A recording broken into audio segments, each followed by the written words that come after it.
بخت نصر بادشاہ ابتدا میں نہایت نیک بخت اور صالح تھا۔ حضرت zakariya و yahyah کی نہایت اطاعت کرتا تھا۔ اتفاقاً اس نے ایک عورت سے نکاح کیا جس کے ہمراہ ایک لڑکی نہایت حسین و جمیلہ پہلے شوہر سے تھی۔ جب وہ لڑکی سن بلوغ کو پہنچی تو بادشاہ اس کی بہار حسن دیکھ کر فریفتہ و دیوانہ ہو گیا۔ اس کی ماں کو پیغام دیا، وہ بہت خوش ہوئی مگر دل میں اندیشہ کیا کہ بادشاہ پیغمبروں کا مطیع فرمان ہے اور نکاح اللہ کے پیغمبر کی شریعت کے خلاف ہے، وہ کیوں اس کام کی اجازت دیں گے؟ اس لیے بادشاہ سے کہا تم اس کا مہر ادا نہ کر سکو گے۔ اس نے دریافت کیا کہ کتنا مہر ہے؟ جو کچھ کہو میں دوں گا۔ عورت نے کہا اس کا مہر تمہارے دونوں پیغمبروں کا سر ہے، اگر تم یہ مہر ادا کر سکو تو لڑکی حاضر ہے ورنہ اس کا نام مت لو۔ بادشاہ نے کہا یہ پیغمبر ہمارے دشمن نہیں بلکہ ہمارے خیر خواہ اور دعا گو ہیں، ان کو بے جرم گناہ قتل کرنا ظلم عظیم ہے، اس کے سوا کچھ مانگو، جو مہر کہو مجھے منظور ہے۔ اس نے کہا اس کے سوا کوئی مہر نہیں۔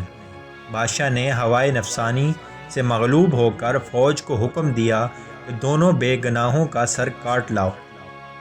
حکم مبعوث جب سپاہیوں نے جا کر اول حضرت yahyah کو بیت المقدس میں قتل کیا اور حضرت zakariya یہ حال دیکھ کر جنگل کی طرف بھاگ نکلے۔ فوج پیچھے ہوئی اور شیطان نے ان کی رہنمائی کی۔ جب سپاہیوں نے آ دبایا اور گھیر لیا تو حضرت zakariya نے ایک درخت سے التجا کی کہ مجھے اس وقت پناہ دے دے۔ وہ درخت پھٹ گیا، یہ اس کے اندر سما گئے، پھر وہ بند ہو گیا لیکن قدرے کپڑا باہر رہ گیا۔ فوج متحیر ہی کہ کہاں غائب ہو گئے۔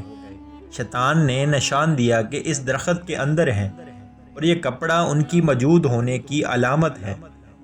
پھر شیطان نے آراک کی ترکیب بتلائی، درخت چیرا گیا۔ جب نوبت آراک کے سر تک پہنچی تو حضرت yahyah نے سسکی بھری، حکم الہی نازل ہوا اگر اف کرو گے تو پیغمبری سے خارج کر دیے جاؤ گے۔ تم نے غیر سے پناہ کیوں مانگی؟ اگر ہم سے التجا کرتے تو کیا ہم پناہ نہیں دے سکتے تھے؟ اب اس کا مزہ چکھو، اور جب چپ سر پر آرا چلنے دو۔ غرضیہ سر سے پاؤں تک جسم چیرا گیا اور حضرت zakariya نے دم نہ مارا۔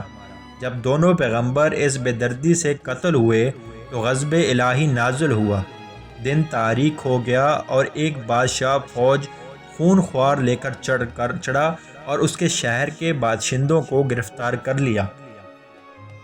حضرت yahyah علیہ السلام کا خون بند نہ ہوتا تھا، جب قبر میں رکھتے تھے تو قبر خون سے لبریز ہو جاتی تھی۔ بادشاہ کے لشکر نے قسم کھائی کہ جب تک خون بند نہ ہوگا میں قتل سے باز نہ رہوں گا۔ ہزارہا آدمی تحقیق کر دیے لیکن خون بند نہ ہوا۔ اس وقت ایک شخص حضرت yahyah کی لاش پر آیا اور کہا کہ تم پیغمبر ہو یا ظالم؟ ایک خون کے بدلے 1000 آدمی قتل ہو چکے، اب کیا سارے جہان کو قتل کراؤ گے؟ اتنا کہنا تھا کہ خون بند ہو گیا۔ جامع دمشق میں حضرت yahyah کی قبر ہے۔ غرض اس بیان سے یہ ہے کہ بجز اللہ کسی سے استعانت نہ چاہیے۔ جب ایک نبی کو بھی اللہ تعالیٰ نے بطور تنبیہ کے آرے سے چروایا تو ہماری حیثیت کیا ہے؟ چنانچہ اس لیے اس واقعے سے سبق حاصل کرتے ہوئے ہمیں چاہیے کہ نہ تو کبھی کسی پر کوئی ظلم کریں اور نہ اللہ کے سوا کسی سے مدد مانگیں۔ اللہ تعالیٰ ہم سب کو عمل کرنے کی توفیق عطا فرمائے۔